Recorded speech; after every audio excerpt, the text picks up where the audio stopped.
এই ভিডিওটা শ্যুট করা হয়েছিল 7ই জুলাই, যেই দিন ছিল শুভ রথযাত্রা।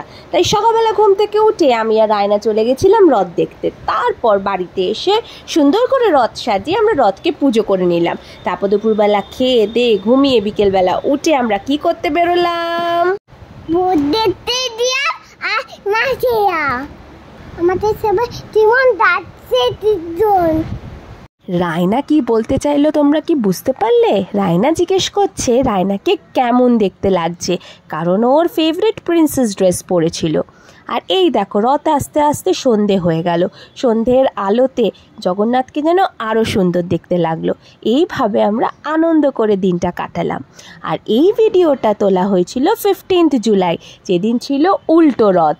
ঢাকের তালে তালে জগন্নাথ, বলরাম, সুভদ্রা পালকিতে চেপে চলে এলো রথের সামনে। আর এই ভিডিওতে আমরা দেখতে পাবে কিভাবে জগন্নাথ, বলরাম, সুভদ্রাকে রথে তোলা হচ্ছে। তারপর ঠাকুরকে ভোগ রান্না করে দেওয়া হলো। আর ঠিক দুপুর 3টের সময় শুরু হলো রথের টান। রায়নার রথের দিন খুব মজা। ব্যান্ডের আওয়াজে রায়না কি সুন্দর একটুখানি নেচে নিচ্ছে। আর শুধু তো ব্যান্ডের আওয়াজ নয়, আবার কীর্তনের তালে তালেও একটুখানি নেচে নিচ্ছে। চারিদিকে বেলুন বিক্রি হচ্ছে, বাঁশি বিক্রি হচ্ছে, কত কিছু। রায়নার তো খুব মজা। শুধু রায়না না, রায়নার সাথে সাথে আমারও খুব মজা হয়। সকালবেলা যখন রথের টান হয়েছিল তখনও আমি একটুখানি গিয়ে রথ টেনেছিলাম, আবার এখনও প্ল্যান করছিলাম গিয়ে রথ টানবো।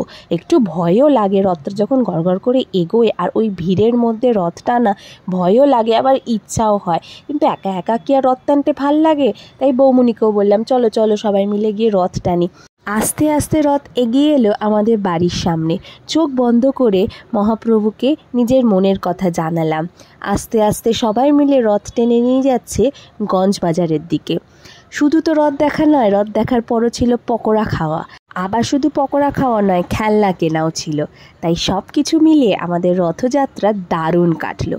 আমাদের ভিডিওটা please like, share and subscribe করে দিও। Thank you.